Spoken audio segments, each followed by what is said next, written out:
Antes de poder empezar con este mensaje, me gustaría leerte lo que dice Segunda de Corintios 5, 17 al 21. Dice estos versos: de modo que si alguno está en Cristo, ya es una nueva creación. Atrás ha quedado lo viejo, ahora ya es todo nuevo. Y todo esto proviene de Dios. ¿Qué es lo que proviene de Dios? Todo lo que es nuevo. Dice, quien nos reconcilió consigo mismo a través de Cristo y nos dio el ministerio de la reconciliación. Esto quiere decir que en Cristo Dios estaba reconciliando al mundo consigo mismo sin tomarles en cuenta sus pecados, y que a nosotros nos encargó el mensaje de la reconciliación. Así que somos embajadores en nombre de Cristo, y como si Dios les rogara a ustedes por medio de nosotros, en nombre de Cristo les rogamos: reconcíliense con Dios. Al que no cometió ningún pecado, por nosotros Dios lo hizo pecado, para que en él nosotros fuéramos hechos justicia de Dios. Te voy a explicar un poquito este verso porque suena muy enredado. O sea, si lo empiezas a leer, que él, que yo, que tú, que Cristo, que... Desde lo que vamos a hablar el día de hoy. Y precisamente, te decía hace un momento, creo que si puedes ver ya las lucecitas, si puedes ver el pinito, creo que es fácil saber en qué temporada hemos entrado. Y yo te podría decir, estamos en un mes en el que podemos decir es el mes navideño. En este mes, me gustaría que juntos pudiéramos descubrir cuál es el propósito de esta temporada. O sea, ¿por qué estamos aquí de entrada? ¿Por qué estamos en este lugar viendo lucecitas? ¿Por qué celebramos lo que celebramos? Y yo te voy a decir algo, la Biblia dice mucho de este propósito, o sea, del por qué estamos celebrando lo que estamos celebrando, y es lo que me gustaría compartir contigo el día de hoy. Creo, si lo sabes, y si no, te lo puedo decir porque tampoco es que yo lo supiera, pero Navidad dice que viene del latín, que significa, en latín, natividad, no sé si así se lea o no, pero viene del latín, y esto significa nacimiento. O sea, podría decir que en esta temporada estamos celebrando el nacimiento. Si fuéramos o habláramos en latín, en lugar de decir, ya llegó la Navidad, podríamos decir, ya llegó el nacimiento. Cada que tuviéramos que hablar de esto, tendríamos que verlo de acuerdo al significado de esta palabra. Ahora, cuando hablamos de esta temporada, creo que puedes implícitamente entender que estamos hablando del nacimiento de Jesús. Hasta ahí estamos bien. O sea, en algunas casas o en muchas casas incluso ponen el nacimiento. Está chido. Ayer fuimos a comprar algunas cosas para poner aquí en la iglesia y había un montón de lugares en donde tenían niñitos Jesús, desde el más chiquito hasta el más grande, borreguitos desde el más chiquito hasta el más grande. ¿Por qué? Porque pues, recordamos el nacimiento de Jesús. Antes de empezar con esto, me gustaría contarte una historia, es muy breve, de dos grandes amigos. Uno de ellos tenía un mejor amigo, y su mejor amigo tenía un problema de alcoholismo, era alcohólico. Este amigo, el que no era alcohólico, estaba muy preocupado por su amigo. Como creo que todos los que tenemos amigos nos preocupamos por nuestros amigos. Y este amigo le dijo a su amigo que era alcohólico, le dijo: me gustaría que por un momento me pusieras atención en algo que quiero compartirte. Este amigo puso dos vasos en una mesa. En uno de esos vasos puso agua. En otro vaso puso alcohol. Y lo que hizo fue tomar dos lombrices. En un vaso, en el vaso de agua, puso una lombriz, y en el vaso de alcohol puso otra lombriz. Después de unos segundos, creo yo, minutos, la lombriz que estaba en el vaso de agua, pues estaba moviendo en el vaso de agua y andaba en el vaso de agua y tranquilamente. La lombriz que había puesto en el vaso de alcohol ya estaba muerta. O sea, no aguantó, se murió. Y algo le dice este amigo, el que no era alcohólico, le dice: me gustaría hacerte una pregunta, porque quisiera ver si pudiste entender lo que acaba de pasar en esto que te acabo de mostrar. Y su amigo le dice: sí, claro, o sea, claro que entendí lo que me acabas de mostrar. Lo que le hace su amigo es decirle: ¿me podrías decir entonces qué es lo que entendiste de esto que te acabo de mostrar? Y lo que su amigo le dice es que si me tomo el alcohol, pues me voy a estar tomando una lombriz muerta y voy a tener más lombrices. En este punto, el amigo vio el evento, vio lo que sucedió, pero perdió de vista lo importante. O sea, vio lo que pasó, pero no entendió lo que estaba pasando. Todos, creo yo, podemos llegar a perder de vista lo que realmente es importante, no solamente en nuestras vidas, sino en esta temporada. A veces, creo yo, es bueno poder recordar por qué hacemos lo que hacemos. O sea, por qué en algún punto decidimos poner luces, por qué en algún punto decidimos poner un arbolito, por qué, o sea, por qué hacemos todo esto. Y yo sé que normalmente llegan estas fiestas y ahorita, por ejemplo, lo que decían, ¿qué es lo que pensamos? Pues pensamos en las posadas, pensamos en la fiesta, pensamos en los amigos, pensamos en los regalos, pensamos en todo lo que debería suceder en esta temporada. Pareciera que todo, si lo podemos englobar así, todo en este mes se trata de amigos, familia y fiesta.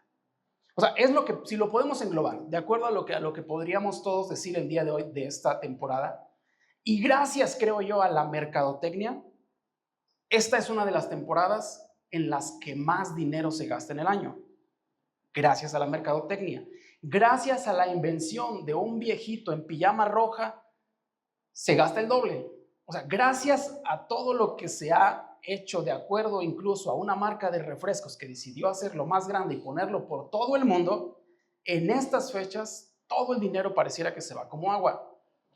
Es raro porque toda esta temporada, si sales a las calles, sabes en qué temporada estás. O sea, es difícil a lo mejor salir a la calle y decir, o es verano, o es otoño, o ya salimos de la primavera hacia el verano. Pero sabes muy bien en la ciudad cuando llegó el invierno. O sea, sabes muy bien cuando caminas en la calle en qué temporada estás. No tiene duda, o no tenemos duda, de que es Navidad. No tenemos duda de que si salimos a la calle es el nacimiento de Jesús. Hasta ahí creo que tenemos claro. No tenemos duda de, creo, de la temporada en la que estamos. Lo curioso es que todo mundo, creo yo, al menos en estas fechas, y nos ha pasado, no voy a quemar a nadie, nos ha pasado que, oye, necesitamos hacer esto y tengo una posada. Híjole, lo que pasa es que necesito ir a comprar unas cosas para la casa y es que necesito, en estas fechas, no en las otras, no en otra temporada, no en otros meses del año, pero en estas fechas pareciera que todo mundo se llena de actividades y de compromisos. Todo mundo. En esta temporada, curiosamente, se hace una de las temporadas más estresantes del año. Es curioso porque estamos celebrando, estamos pensando en regalos, estamos pensando en luces y en amigos, pero es de las temporadas más estresantes. No está mi esposa y como no está mi esposa, voy a hablar de ella. ¿Para qué se va? Resulta que el día de ayer me dijo, vamos y vas a ir a comprar y compras lo de las luces de la iglesia y todo. Y hasta el micrófono. Hoy ya no voy a hablar de mi esposa, ¿no? Y me dijo, y quiero que compres también luces para la casa y unas cosas para la casa. Compré las luces para la casa, pero las cosas para la casa se me olvidaron. Y no les voy a contar más, pero se hace una de las temporadas más estresantes del año. ¿Por qué? Porque incluso salimos a comprar las cosas y todo el mundo pareciera que está afuera, pitando, gritando, las calles amontonadas. Todos parece que algo tienen, pero se les olvida que pues es Navidad, pues estamos celebrando Algo sucede con estas fechas y estadísticamente, que es lo que se me hace a veces más grave, es que el mayor número de suicidios se dan en diciembre. O sea, se dan en estas fechas. Es raro, porque no debería ser así. O sea, no deberíamos vivir esto si es que estamos celebrando esto. No deberíamos ir a las calles y que alguien te esté recordando cosas con el claxon cuando pues estamos comprando todos en el mismo, el tianguis, el arbolito. Hay cosas que a veces no entendemos de la temporada en la que estamos viviendo porque Como vemos el día de hoy, esta temporada, o sea, todo lo que envuelve el nacimiento de Jesús, en esta temporada, no está en la Biblia. No quiero soñar Grinch ni nada de que, ay, me voy de la iglesia porque la Navidad y esto. Simplemente, así como lo estamos viendo el día de hoy, o sea, las luces, los regalos, el pinito, los adornos, no está en la Biblia. Curiosamente, lo que sí está en la Biblia en esa temporada, en ese contexto, era la opresión de un pueblo romano sobre el pueblo judío.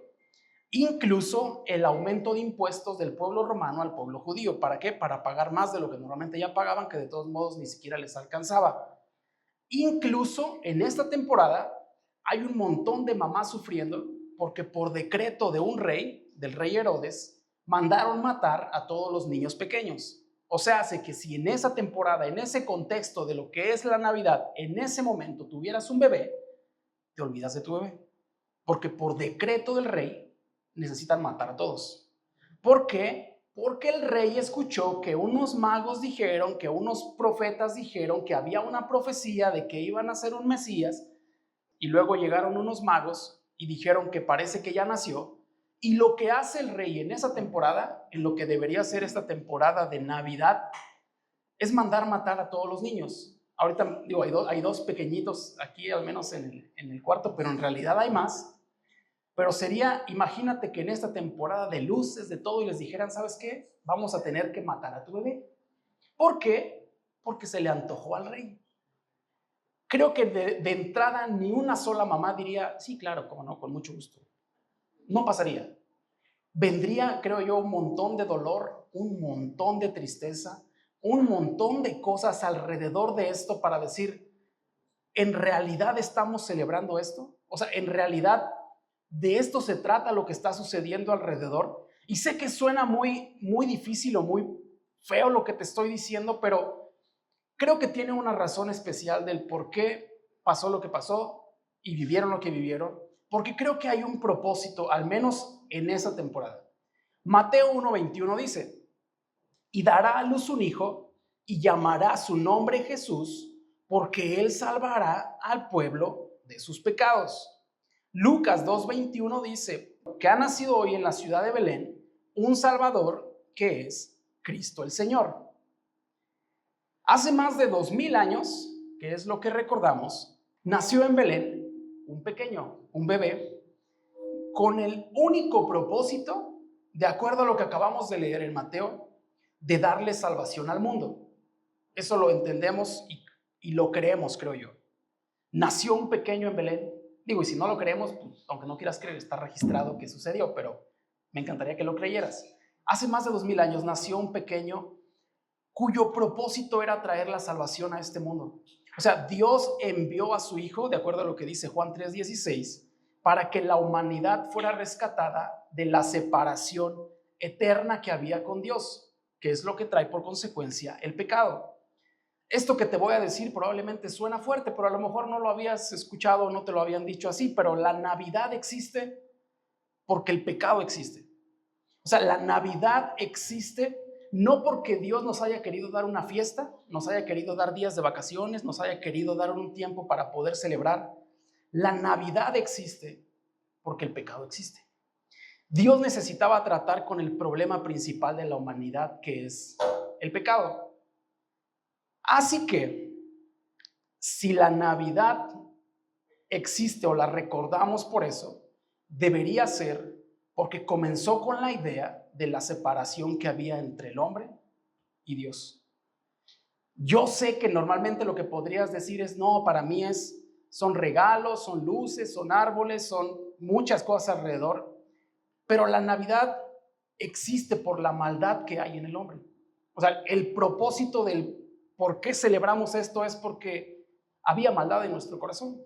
O sea, no habría Navidad, suena feo, si no hubiera pecado. Porque si no hubiera habido pecado, no necesitaríamos un Salvador. Si no hubiera habido pecado, no tendría por qué haber venido Cristo a morir por nosotros para entregarse por nuestro pecado. O sea, hace que la Navidad viene en consecuencia del pecado. Cuando Adán y Eva caen, se da la separación entre Dios y los seres vivientes. Eso también creo que lo conocemos. Eva se come un fruto, dicen por ahí una manzana, se come un fruto que no debería comerse, pero después de ese pecado se da una separación entre Dios y los seres vivientes. La relación que había entre Dios y los hombres se corta. El hombre es expulsado del huerto del Edén, ya no hay esa relación de Dios como lo había con los hombres por causa del pecado. Era necesario un Salvador, o sea, era necesario alguien que viniera a poder arreglar esa relación que se había roto entre Dios y los hombres. Después del pecado, no solamente se rompe la relación con Dios, sino incluso el hombre empieza a morir, porque en ese momento no había muerte. La consecuencia del pecado es la muerte física y espiritual.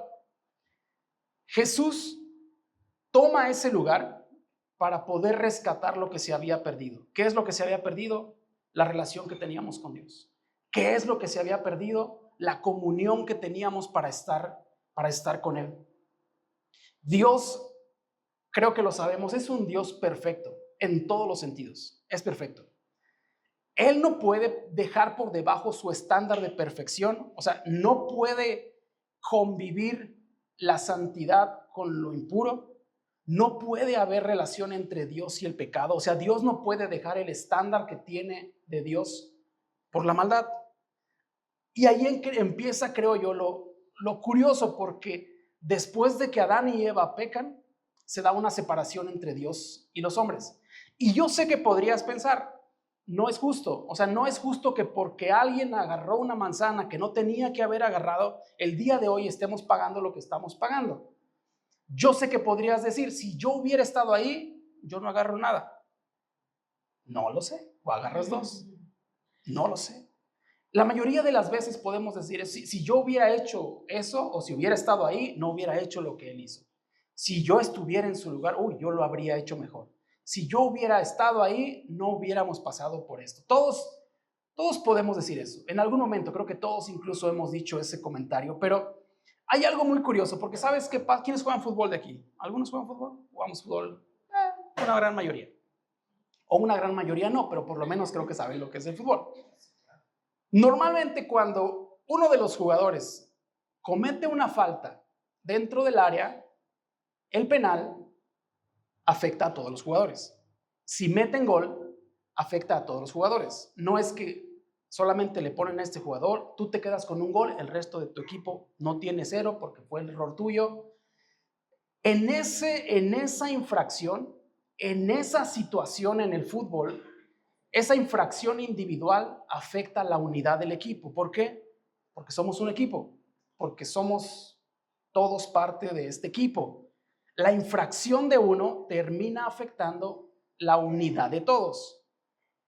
Y pasa, creo yo, con lo que hace Adán, porque sí, Adán cometió un pecado, Eva cometió tal vez un pecado, que fue desobedecer lo que Dios les había hecho, pero ese error termina afectando la unidad que tenemos como seres humanos, la unidad que tenemos como equipo. Yo sé que puedes decir, pero es que yo no hice eso, no fue mi culpa, yo no debería haber pagado por algo que alguien más hizo. Y la verdad es que sé que cada uno podría hacerse responsable de la lista que creo que tiene o podría tener de las cosas que ha hecho que podrían desagradar a Dios. Cada quien. Todos tenemos una lista en la que podríamos decir, se me pasó de repente la mano, creo que no debería haber contestado así, pero lo hice, creo que no debería haber hecho esto, pero pues ya pasó. Cada uno tiene una lista en la que creo que podría decir, vamos a dejar de lado la lista de Adán y qué tal si hablamos de la mía. Todos hemos fallado, incluso creo yo, algunos de una forma más consciente que otros. Algunos en poder decir, yo no quiero tener nada con Dios, conscientemente, no quiero tener ninguna relación con Él, no quiero servirle, no quiero creerle, no quiero... Otros de manera inconsciente, estoy en la iglesia, pero pues no creo, o estoy en la iglesia y cuando viene la situación no sé qué hacer, no puedo confiar en Él. Y consciente o inconscientemente, todos nacimos, como dice la Biblia, nacimos bajo el pecado. ¿Por qué? Porque Adán pecó y esa infracción individual terminó afectando a todo el equipo. Ahora, yo te decía hace un rato, Dios no puede bajar su estándar de perfección, de santidad, debido a su carácter. Su carácter no cambia, es un Dios que es fiel, siempre, constantemente, no cambia. Por lo tanto, como no cambia y es un Dios perfecto, no puede haber relación con lo imperfecto. La santidad, te lo decía en un momento, no puede tener relación con lo impuro. No puede haber relación entre Dios y el pecado, que era necesario que viniera un Salvador, que viniera Jesús, para que tomara toda la imperfección en él, todo el pecado en él. Dice 2 Corintios 5:21. Al que no cometió ningún pecado, por nosotros Dios lo hizo pecado, para que en él nosotros fuéramos hechos justicia de Dios. Quien era perfecto, vino a ser imperfecto. Quien no cometió pecado, vino a cargar con todo el pecado, para que a través de él pudiéramos ser hechos justos delante de Dios. Mateo 1:21 lo leíamos hace un momento. Su nombre iba a ser Jesús porque él iba a salvar al pueblo de sus pecados. El significado de su nombre es un salvador. Jesús toma el pecado. Y es curioso porque la Biblia dice: quien no conoció el pecado termina haciéndose pecador. Tomó el pecado y prácticamente lo que hizo es limpiar la cuenta de algo que tú y yo teníamos que haber pagado. No sé cuántos de aquí tienen o han tenido alguna deuda. Casi no. No es en esta iglesia, pero voy a hablar de otra iglesia. Hay personas que tienen deudas. Hace varios años, antes de que llegara yo o pasáramos mi esposa y yo por una temporada complicada, poquito antes de eso, yo creo que 2 o 3 años antes, teníamos la deuda de la casa, porque habíamos decidido comprar una casa y le empezamos a pagar. Todo iba perfectamente bien. Y un día, todo iba perfectamente bien. Curiosamente, un día, mi suegra nos dice: me gustaría pagar eso que tienen ahí. Ya no es mucho, pero me gustaría quitarles ese peso de encima. Mi suegra, llévense bien con su suegra, por favor. Paréntesis, traten bien a sus suegras. Lo que hizo en ese momento mi suegra parecía como: la verdad no lo necesitamos. O sea, no necesito que pagues por algo que creo que no necesito. Pero lo que hizo ella en ese momento es algo que Dios sí sabía, porque meses después vino el problema que tuve en el trabajo, donde corrieron a mí y a 500 personas, se fueron todos, y a partir de ahí no tuve trabajo. Fue casi un año sin trabajo, sin proyectos, sin dinero. Dios sabía lo que íbamos a cruzar, que usó, yo creo, la vida de mi suegra con un corazón y un carácter que fue el de: no lo necesitan, pero de alguna manera creo que tengo que hacer esto. ¿Por qué? Porque en algún momento creo Dios sabe lo que va a pasar. Al menos en ese año o en esa temporada en la que sé que no tuvimos ingresos, no debíamos nada. Y eso, la verdad, es que es poder descansar. Poder decir: no tengo, pero tampoco debo. O sea, prácticamente en ese año fue: pues vamos a vivir al día con lo que Dios puede darnos al día y confiar en que Él está haciendo lo mejor. Ahora, yo no soy flojo, yo seguía buscando y trabajando y haciendo cosas, pero no tenían los resultados que normalmente había tenido. Ya después hizo lo que hizo y ahora ya estoy trabajando, no se preocupe. Pero en esa temporada, lo que sé que vino a nuestra mente cuando entramos en esa situación fue decir: gracias por haber pagado esa deuda. O sea, gracias por haber quitado eso que sabes que nos iba a perjudicar. No en el momento en el que nosotros creíamos que nos iba a perjudicar, después. En ese momento, sé que es algo que podemos decir: en algún momento quisiera pagárselo, pero no sé cómo pagárselo. Y de hecho, si se lo pago, pues de por sí ya tiene, entonces no lo necesita. Pero no hay manera a veces de poder decir ese sentimiento, expresar ese sentimiento cuando hacen algo que sabes que tú no ibas a poder hacer. Jesús, dice la Biblia, que dio el perfecto sacrificio. Y es curioso porque ese pequeño que iba a nacer en un pesebre tiene un propósito. Y no son luces, no son adornos, no es un hombre en pijama roja. El propósito de este niño es ser el sacrificio por el pecado de la humanidad. Yo sé que todo este mes vamos a estar hablando de esa situación, de este contexto, porque suena muy raro el hecho de que su madre sabía el propósito de su hijo. O sea, vemos a un bebé, escuchamos a un bebé. A mí, no te preocupes, a mí me encanta escuchar a los bebés. Pero es algo que yo digo, escuchamos a un bebé y se imaginan saber que en 32 años, 30 años, lo vamos a tener que sacrificar. Sería muy raro. Como mamá, pues no sé si aceptar su propósito, no sé si realmente decir sí a esto que me están pidiendo, porque ahorita tiene 1 año, 2 años, me estoy encariñando, de aquí a 30 años me voy a encariñar demasiado. Son cosas que a veces no podemos entender, pero el propósito de este niño era poder entregarse en sacrificio por la humanidad. Te vuelvo a preguntar, cuando hablamos de Navidad, ¿realmente pensamos en eso? O sea, ¿realmente pensamos en todo lo que envuelve lo que Dios hizo por nosotros? Honestamente, creo que no. O sea, honestamente creo que pensamos en poner las luces, en las esferas, en que se vean bonitas, en que combinen con el listón, en que si va a haber de cenar. No sé si pensamos realmente en lo que esto significa. Pero el día de hoy me gustaría poder decirte algo. Si hay algo que podemos celebrar en esta temporada, es que podremos recordar que gracias a Cristo somos libres de pecado. Gracias a Cristo pagó una deuda que no íbamos a poder pagar.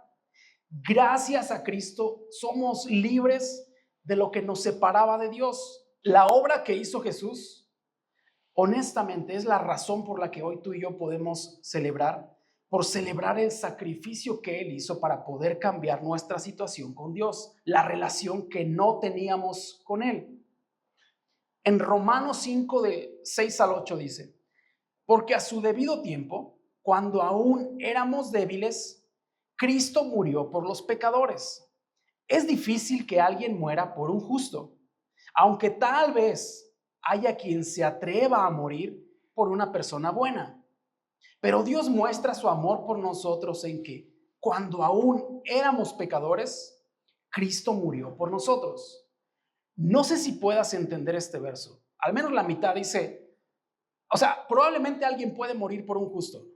De los que estamos aquí, honestamente, ninguno de los que están aquí moriría por un justo. Honestamente. Y Pablo lo sabe, dice, bueno, tal vez haya quien se atreva a morir por una persona buena. Yo te podría decir, 90 y tantos %, te diría, yo estaría dispuesto a dar la vida por mi hijo. 90% por mi esposa. Tal vez en ese 90% por mis padres. Pero si te soy sincero, todavía lo dudo poquito. O sea, ¿por qué? Porque me suena muy difícil poder dar la vida por alguien. Si somos honestos, no te voy a decir, no, yo doy la vida por todos los que, la verdad no va a pasar. Arreglen sus asuntos, amigos, no daría Pero es difícil. Y dice aquí, pero Dios muestra su amor por nosotros, en que aun cuando éramos pecadores, Cristo murió por nosotros. Es difícil a veces entender esto porque creemos que Cristo murió por los que están en la iglesia, por los que son buenos, por los que hacen las cosas buenas, por los que deciden un domingo venir a la iglesia, por los que están allá afuera y no quisieron venir, por ellos no, hasta que tomen una decisión y hasta que tomen todo el asunto de la religión y a Dios en serio. Y la verdad es que este verso dice, aun cuando eras pecador, Cristo murió por ti. Aun cuando decidas llevar tu vida de otro lado que no tenga que ver con Dios, Cristo murió por ti. Aún decidas hacer todo lo contrario a lo que probablemente va a beneficiar tu vida, Cristo murió por ti. Cristo pagó por el pecado de la humanidad. Y hay algo que yo te puedo decir de acuerdo a este verso: la cuenta ya está pagada. Y es algo que a veces necesitamos saber. Necesitamos saber que Él pagó el pecado por el pecado de todos nosotros. La cuenta la pagó Cristo. ¿Y sabes qué es lo difícil? Que hay un montón de personas afuera de este lugar que siguen creyendo que necesitan pagar por su salvación. Hay un montón de personas que siguen creyendo que necesitan pagar por algo con Dios, cuando en realidad dice, aún cuando eras pecador, incluso aún cuando sigas siendo pecador, o incluso cuando decidas pasar toda tu vida de pecador, Cristo pagó la cuenta por ti.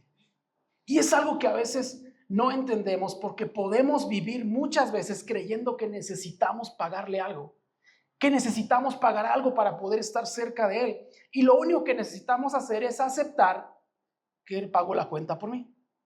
Lo único que podemos hacer en esta temporada, creo yo, es aprovechar este tiempo para decirle a otros, vino un Salvador al mundo que pagó la cuenta que te alejaba por Dios. Y es curioso porque al principio de Mateo y de todos los evangelios, dice que el nombre que le dieron a él también era Emmanuel, que dice Dios con nosotros. No dice si eres bueno, Dios contigo. No dice si sigues siendo pecador, Dios no contigo.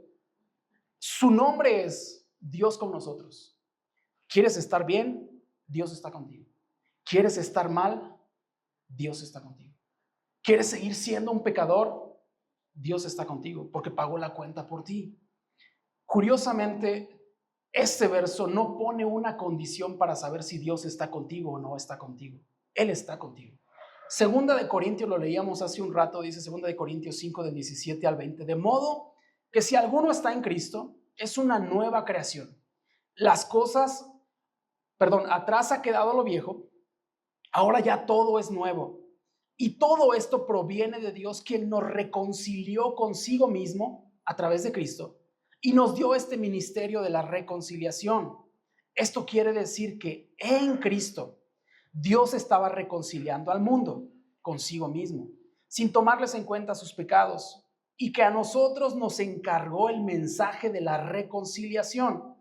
Así que somos embajadores en nombre de Cristo, y como si Dios les rogara a ustedes por medio de nosotros, en nombre de Cristo les rogamos, reconcíliense con Dios. El propósito de Cristo fue reconciliarnos con Dios. El propósito del nacimiento de Cristo en esta tierra era reconciliarnos con Dios. El propósito de hacer lo que hacemos era poder reconciliarnos con Dios. Y ahora, ¿quién nos reconcilió con Dios? Nos dice, vayan con otros y reconcílienlos. O sea, dice este verso, nos encargó ahora el ministerio de la reconciliación. Hay otra versión que dice, nos encargó Dios el mensaje a otros de la reconciliación. Y sé que no es algo que probablemente voy a decir, no, es que no está planeado, es que no sé por qué pasa así, pero no sé si te ha tocado, porque es curioso que en esta temporada muchos toman la decisión de reconciliarse con otros. Yo no sé si es porque va a venir a cenar a la casa y hay que arreglarnos antes de que cene. Mi esposa estaba viendo una serie hace unos días, no sé cómo se llama, cuando llegue le pregunto, de toda una familia que llegan a cenar el 24 y uno se le sale decirle una cosa ahí y echa de cabeza al otro y el otro echa de cabeza al otro y resultó que todos tenían un montón de trapitos que terminaron yéndose y no cenó nadie. Es curioso a veces porque estas fechas lo que hacen pareciera que es movernos a reconciliarnos con otros. Muchas de las familias, al menos en mi caso, en estas fechas, tomo tiempo para regresar a Oaxaca y visitar a mis padres, ver a mis hermanos, ver cómo está mi familia, ver cómo están las cosas para allá. Muchos en esta temporada decidimos volver a casa. La reconciliación pareciera que es algo de esta temporada. Ahora, esto es lo que Cristo hizo por nosotros. O sea, nos reconcilió con Dios a través de su sacrificio y ahora nos pide poder ir y reconciliar a otros. Es su propósito y Pablo nos dice, el día de hoy, este es nuestro ministerio. No es que el ministerio de la alabanza y el ministerio de la predicación y que yo recojo la ofrenda y no, lo hacemos porque servimos, pero nuestro ministerio es reconciliar a otros con Cristo. Es que otros puedan tener paz con Dios. Reconciliarse, busqué la definición, y dice recuperar un estado previo, positivo, traumáticamente quebrantado. La reconciliación puede ser entre personas o entre grupos sociales. Es un proceso de superación de rupturas, distanciamientos, agravios o heridas. Dice esta primera parte, es recuperar el estado previo. Lo que hacía el pueblo de Israel con todos los sacrificios no era eliminar el pecado. O sea, no es que venía el pueblo de Israel, Y sí, has escuchado las historias del pueblo de Israel. Normalmente traían un cabrito y lo ponían en un altar, lo sacrificaban, lo entregaban a Dios, hacían sacrificios delante de él. Esos sacrificios no eran para quitar el pecado. Esos sacrificios no eran para recuperar el estado previo, o sea, no eran para la reconciliación. Lo que hacían esos sacrificios era detener el juicio de Dios. Cada año, si lo leemos en los primeros libros de la Biblia, cada año el pueblo de Israel entregaba un sacrificio, y si Dios aceptaba ese sacrificio, ¿qué es lo que pasaba? Nos volvemos a ver el próximo año. Como cuando tu mamá te dice, en la casa hablamos. Sabes que no quieres llegar a la casa. O sea, sabes que no quieres llegar al próximo año. Pero al menos sabes que en el camino de aquí a la casa no me va a pegar. O sea, por lo menos sabes que mientras estamos en la fiesta, no me va a dar de cinturonazos. Pero en la casa sí. Lo que hacía el pueblo de Israel es entrar una vez al año con un sacrificio. Y si Dios lo aceptaba era, ok, nos vemos el próximo año. No estoy perdonando lo que estás haciendo, estoy deteniendo el juicio por lo que estás haciendo. Lo curioso es que cuando Dios no aceptaba el sacrificio, ¿sabes qué pasaba con el sacerdote? Moría instantáneamente en ese lugar. ¿Por qué? Porque Dios tenía que ejercer juicio de acuerdo al pecado. Yo te decía hace un momento, Dios no va a bajar su estándar de imperfección, de impureza para estar. Él es perfecto, es un Dios santo, es un Dios puro. No va en su estándar, pero su palabra dice que la causa del pecado es la muerte. Yo no quisiera estar en los zapatos en ese momento de ese sacerdote, de tener que cargar con el pecado del pueblo, en decir, tengo que prepararme porque ya se acercan 3 semanas y me toca estar delante de Dios. Y si Dios acepta el sacrificio, la libramos por un año. Si no acepta el sacrificio, tengo que empezar a despedirme de mis familiares. ¿Por qué? Porque el juicio de Dios va a caer sobre mí. Y este acto a veces se me hace muy difícil o muy duro a veces pensar en la manera en cómo se ejerce el juicio de Dios. Porque este acto quedaba en las manos de un ser humano. O sea, quedaba en las manos de alguien imperfecto. Porque dependía, si nuestro pecado va a ser quitado, dependía de otro humano. Y no vaya a ser que este humano resulte ser peor que yo, porque entonces ya nos fuimos por un año y vamos a estar recibiendo el juicio de Dios por un año de acuerdo al pecado que cometimos. Cuando hacemos algo por cumplir, que es lo que pasó con el pueblo judío, de acuerdo a la historia que te platicaba en un inicio, perdemos de vista el punto importante. Porque resulta que empezamos a ver ese evento como algo que tal vez ya no es tan importante. Y el pueblo de Dios, ¿qué empezó a hacer? Pues traigan ahora un borreguito, y ahora traigan un becerro, y ahora traigan palomas, y ahora traigan. Dejaron de hacer algo que era realmente importante, que era entender el sacrificio que Dios había hecho en un inicio con Adán y Eva para poder cubrirlos por su pecado, a creer que se trataba de esto, y bueno, pues vamos a hacer con esto lo necesario para cumplir. Un día dejó de ser importante y dice Isaías 1:11, ¿para qué me sirven sus muchos sacrificios? Estoy harto de holocaustos de carneros y de la grasa de los animales gordos. No me agrada la sangre de bueyes, ni de ovejas, ni de machos cabríos. Un día, incluso Dios mismo les dice, neta, no sé por qué están haciendo esto. O sea, estoy cansado de que traigan animales a mi casa. Estoy cansado de la sangre que se derrama. Creo que no entendieron el por qué hacía lo que hacía. Y es curioso porque un día dejó de ser importante para el pueblo de Israel, pero no para Dios. Porque el más interesado en tener una relación contigo es Dios. El más interesado en estar en comunión contigo es Dios. ¿Qué buscó? La reconciliación. ¿Para qué? Para que tú y yo pudiéramos estar cerca de Él. Nuestro ministerio el día de hoy como iglesia, nuestro trabajo como iglesia es poder reconciliar a otros con Dios. Y es muy curioso porque cuando alguna pareja, no pasa en esta iglesia, pasa en otras iglesias, cuando alguna pareja se pelea y nos invitan, así casualmente, y nos piden ir, para tomar como un cafecito, así casual. Normalmente lo que hacemos mi esposa y yo es platicar con las parejas. Normalmente lo que hago yo a veces, bueno, voy a platicar con él y le digo a Pau, pues tú platica con ella. Normalmente lo que hacemos es, vamos a platicar. ¿Para qué? Para que puedan estar en paz.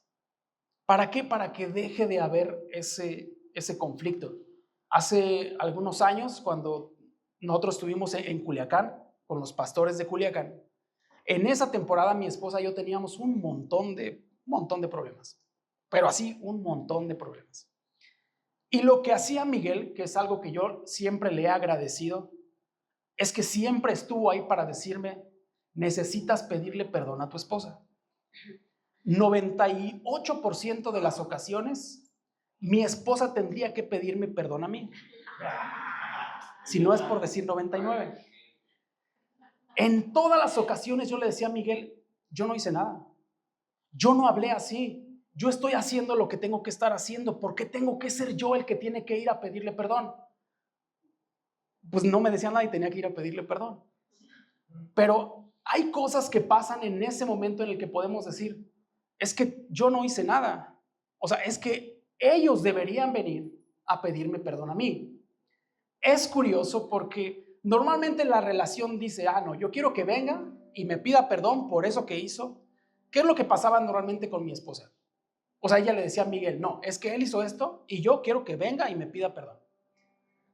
Y normalmente decimos, no, tú tienes que pedirme perdón a mí. No, es que primero tú hiciste eso. Si tú no hubieras hecho eso, yo no hubiera hecho eso. Entonces, tú tendrías que venir primero a pedirme perdón. Te digo porque es curioso, porque normalmente cuando vamos con una pareja pasa eso. Y dice, no, es que él hizo esto y necesita pedirme perdón. Pero casualmente vamos con la otra persona y dice, no, es que él hizo eso y necesita venir a pedirme perdón. Hay algo que me dijo Miguel en el 99.9 de las veces, pase lo que pase, ve y pide perdón. 99% de las veces, hayas tenido la razón o no hayas tenido la razón, hayas hecho lo bueno o no hayas hecho lo bueno, ve y pide perdón. Y honestamente, te lo digo como consejo, ha funcionado. Aunque en algunas ocasiones yo te podría decir, es que tal vez mi esposa no tendría que haberme hablado así, es que tal vez fue a ella la que se le olvidó hacer lo que tenía que haber hecho y resulta que se hizo un problema y yo nada más reaccioné al problema. Aún en todo eso, pedir perdón buscando la reconciliación es algo que nos ha traído una bendición increíble en nuestra familia. Creo yo, hace muchos años, miles de años, hubo una conversación divina en el que el Padre, yo te decía un momento, Él no puede bajar su estándar, Él no puede decir, ok, me voy a hacer impuro, voy a dejar de ser Dios. Es curioso porque en esa conversación el pecado no puede tener una relación con Dios y la paga del pecado es la muerte. En esa conversación el Padre dice, es necesario pagar por el pecado. ¿Y sabes qué es lo que creo que muchas veces pienso de esta situación? Porque pasa en el momento en el que dices, pero es que yo no hice eso, ¿por qué? O sea, ¿por qué no es ella la que tiene que venir a pedirme perdón? En algún momento podría pensar tal vez de Jesús en decir, ¿por qué tengo que entregar mi vida? Fallaron ellos, ¿por qué no vienen ellos y se suben a la cruz? O sea, ¿por qué no vienen ellos y se mueren ellos? ¿Por qué tengo que morir yo? En ese punto, en el huerto del Edén, hay una parte en la que Jesús dice, no sería posible que pasara de otra manera esta copa. ¿Por qué? Porque yo soy perfecto. O sea, porque yo no tengo pecado, porque yo soy el Hijo de Dios. ¿Por qué tendría que cargar con esta copa cuando ni siquiera es mi problema? Pero en esa conversación divina, alguien tiene que pedir perdón. En esa conversación divina, alguien tiene que decir, perdón por lo que hice. Y en esa conversación divina hay algo que sí puedo imaginar a Cristo decir, Padre, perdón por todo lo que va a hacer Nacho. Padre, perdón por todo lo que va a hacer Quique. Perdón por todo lo que va a hacer Memo. Padre, ¿verdad? Perdón por todo lo que va a hacer Rafa. Ahí en la cruz, alguien necesitaba pedir perdón. Y Él sabe que tú y yo no íbamos a poder hacer algo en lo que no íbamos ni siquiera a tolerar la justicia de Dios. ¿Por qué? Porque la justicia de Dios en un instante tenía al sacerdote muerto. O sea, no hay ni siquiera tiempo para decirle o explicarle. Pero con el Hijo de Dios es diferente. Alguien necesitaba ir a la cruz y decir, ¿puedes perdonarlo por lo que va a hacer? Porque sé que Él probablemente no va a venir a pedirte perdón. Aunque haya cometido el error, sé que probablemente no va a venir. Incluso muchos de los que están allá afuera no van a venir. Incluso por los que no decidan creer en ti, no van a venir. Pero puedo subirme a la cruz por ellos. Podría ir y nacer y hacerme como uno de ellos para que puedas aceptar ese sacrificio y reconciliarte con ellos. Lo que sí sé, como fue en muchos de los casos tal vez conmigo, en decirle a Miguel, pero yo no hice nada, o sea, ¿por qué tendría que decir perdón? Creo por la historia, de acuerdo a lo que Jesús vivió en el huerto del Edén, que fue muy difícil para él decir, va a ser difícil, pero necesito pedir perdón por ellos. O sea, necesito subirme a la cruz y decir, de verdad, perdónalo, aquí estoy yo, pero perdónalo. Sé que él probablemente no va a acercarse a ti. El único propósito de esta temporada fue reconciliarnos con Dios. El único propósito de Cristo al venir y nacer fue decir, probablemente no vas a tomar la decisión, pero sé que va a ser difícil tomar la decisión, alguien la tiene que tomar, voy a ser yo. Fue decir, creo yo, decir y hacer lo que tú y yo probablemente no íbamos a hacer, para que tú y yo el día de hoy podamos estar en Él, podamos estar en paz con Dios.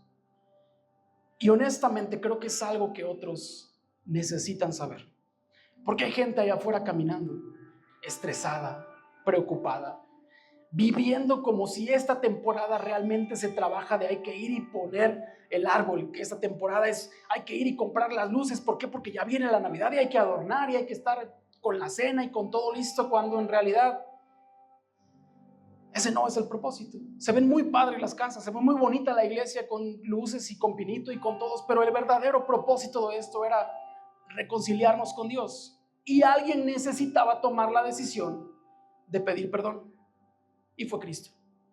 El día de hoy me gustaría terminar y me gustaría orar por esto, porque sé que tú y yo estamos aquí el día de hoy, y probablemente el día de hoy podemos entender el propósito de que viniera a nacer a este mundo. Pero hay personas allá afuera que perdieron de vista lo importante. Hay personas allá afuera creyendo que se trataba solamente de no tomar gusanos con alcohol. Hay personas que están allá afuera creyendo que el punto importante era adornar y no entender que Dios pagó una cuenta que yo no iba a poder pagar. No entender que puedo sentarme a la mesa y comer todo lo que quiera porque Cristo pagó por mí. Es entender que Él pagó todo por ti sin que tengas que hacer absolutamente nada, porque Dios sabía lo difícil que iba a ser para ti tomar la decisión de entregar tu vida por el pecado. Honestamente, la mayoría podría decir, prefiero seguir siendo pecador a tener que pagar con mi vida por lo que tenía que ser. Cristo no. Cristo dijo, yo puedo venir y nacer y hacerme como uno de ustedes para pagar por algo que sé que va a ser muy difícil de pagar. Lo único que Cristo quería hacer en ese momento difícil es reconciliarnos con Dios. Es decir, el día de hoy puedes tener una relación nueva con mi Padre, porque dice Corintios, todo ha sido hecho nuevo. O sea, ahora estás en esa posición en la que volviste al inicio. Recuperamos lo que habíamos perdido. Entonces, no es que Dios tenga que romper su estándar para dejar de ser quien es, para estar contigo. No, tú cambias de posición para subir a la posición en la que puedes estar con Él, acercarte a Él. Uno de sus nombres, te decía en un inicio, es Emmanuel, y es Dios con nosotros. Está con nosotros. Decidió, aunque fue difícil, estar con nosotros, en las buenas, en las malas, queriendo estar con Él, no queriendo estar con Él. Tomó la decisión de estar con nosotros y pagó la deuda que sabe que no íbamos a poder pagar. Me gustaría que te pusieras de pie, me gustaría poder orar el día de hoy. Orar, creo yo, por lo que Dios hizo y poder agradecerle, pero también orar por que Él pueda usar nuestras vidas para poder ir y decirle a otros lo que Cristo hizo por ellos, para poder ir y decirle a otros lo que realmente es importante de esta temporada, y es que Dios, por medio de Cristo, nos reconcilió con Él. Amén.